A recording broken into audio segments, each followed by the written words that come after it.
আইন মন্ত্রণালয়ে যিনি রয়েছেন এবং বিভিন্ন রাজনৈতিক দলে যারা ব্যক্তিবর্গ রয়েছেন, আপনাকে রাষ্ট্র হলো নিজেদের গোপন প্রেমের কারখানা বানাবেন না। আমরা একটি স্বাধীন ইসি প্রতিষ্ঠার জন্য দীর্ঘদিন লড়াই করে যাচ্ছি। এর মধ্যেই আপনারা জেনেছেন যে ইসির যে তালিকা লিস্টগুলো রয়েছে, যে প্রতীকগুলো নির্ধারণ করে থাকে তারা, সেটা সংশোধনের জন্য আমরা ফাইট করে যাচ্ছি। এখানে অযাচিত কিছু প্রতীক তারা আগে অ্যানলিস্ট করেছিল, ইতিমধ্যেই তারা বেগুন, খাটকলা এগুলো বাদ দিয়েছে এবং নতুন কিছু প্রতীক তারা অন্তর্ভুক্ত করেছে। সেখানে আমরা একটা প্রতীক দেখতে পেয়েছি, শাপলা কলি নামে একটা প্রতীক রয়েছে। আমরা আজকে আমাদের পছন্দের তালিকায় প্রথমে রেখেছি শাপলা, দ্বিতীয়ত রেখেছি হলো সাদা শাপলা, তৃতীয় রেখেছি হলো শাপলা কলি। অর্থাৎ আমাদের প্রার্থিত প্রতীকের মধ্যে যদি কোনো অন্য দল আবার এটার জন্য আবেদন করে, তাহলে শাপলা কলি নিয়ে একটা সিমিলারিটিস তৈরি হবে। সেই জন্য হলো আমরা এটা আবেদনের মধ্যে আজকে দিয়ে রেখেছি। তবে আমাদের পছন্দের প্রথম জায়গাটা আমরা রেখেছি শাপলা, দ্বিতীয় রেখেছি সাদা শাপলা, তৃতীয় রেখেছি শাপলা কলি।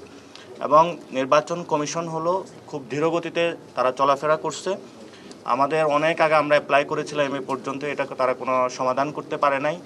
তো আমরা তাদের কাছে আহ্বান জানিয়েছিলাম দ্রুত গতিতে এই বিষয়ে সমাধান করে। আমরা ইলেকশনের দামাডল অলরেডি বাংলাদেশে শুরু হয়েছে।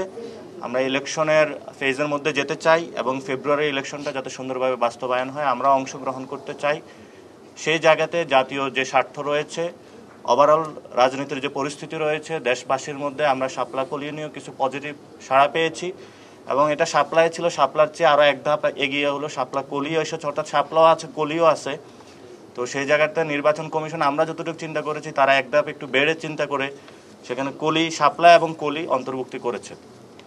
তো আমরা এটা পজিটিভলি নিয়েছি এবং তাদেরকে আমরা আহ্বান জানিয়েছি যে দ্রুত গতিতে যাতে এনসিপির যে নিবন্ধন প্রক্রিয়া এটা সম্পূর্ণ করে আমরা যাতে আমাদের মাঠে প্রতীক নিয়ে যেতে পারি সেই বিষয়ে সুরাহা সমাধানের করার জন্য। এবং আগামীতে ইনশাল্লাহ ধানের শীষ এবং শাপলাকলির হাড্ডাহাড্ডি লড়াই হবে সেটা।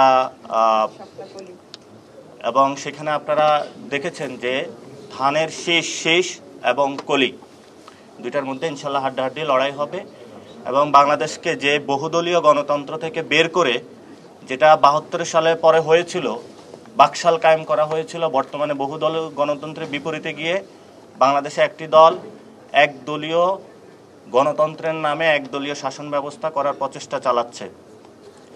এবং সেই প্রচেষ্টার অংশ হিসাবে তারা ইতিমধ্যে বিভিন্ন দলকে নিজেদের প্রতীক বিক্রি করার জন্য, নমিনেশন বাণিজ্য করার জন্য তারা ইলেকশন কমিশন সংস্কারের নীতিমালা নিয়ে যে উদ্যোগটা নিয়েছে, সে উদ্যোগের বিপরীতে গিয়ে সরকারের সাথে বিভিন্ন নেগোসিয়েশন, বোঝাপড়ার আন্ডারস্ট্যান্ডিংয়ের ভিত্তিতে যাচ্ছে। সেখানে আমরা নির্বাচন কমিশনকে বলছি, নির্বাচন যে কোনো দলের নির্বাচন প্রতীক কোনো নমিনেশন বাণিজ্যের প্রতীক হতে পারে না। কেউ টাকা পয়সা দিয়ে বিভিন্ন দল নিজেদের পকেটস্থ করার জন্য এই ধরনের বাংলাদেশে গণতন্ত্র বিরোধী কাজকর্ম থেকে সরে আসার জন্য যে সংস্কারের একটা কার্যক্রম এসেছে, এটাতে স্ট্রিক্ট থাকার জন্য আমরা নির্বাচন কমিশনকে আহ্বান জানিয়েছি। ইতিমধ্যে আপনারা শুনেছেন বিএনপির জনাব সালাউদ্দিন আহমেদ আমাদের আইনমন্ত্রী যিনি রয়েছেন, উপদেষ্টা আসিফ নজরুল স্যারকে একটা চিঠি দিয়েছেন। সেখানে ওনাদের গোপন প্রেমের কথা ওনারা বলেছেন যে আপনি আমাকে আশ্বস্ত করেছেন, কিন্তু আপনার আশ্বস্ত পেয়ে আমি চুপ ছিলাম, কিন্তু পরবর্তীতে দেখলাম যে আপনারা হলো বিভিন্ন প্রতীকেই সবাই ইলেকশন করতে পারবে, এই বিষয়ে মর্মে আমাদের কাছে সংবাদ এসেছে। আপনাদের কাছে সবার এই চিঠি গিয়েছে, আপনারা দেখেছেন।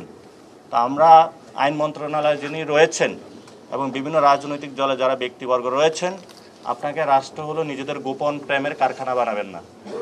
এর জন্য আমরা তাদের কাছে আহ্বান জানাবো, যেই কাজটা হলো আইন মন্ত্রণালয় থেকে হয়েছে, এটা বাংলাদেশে একটা নজিরবিহীন ঘটনা।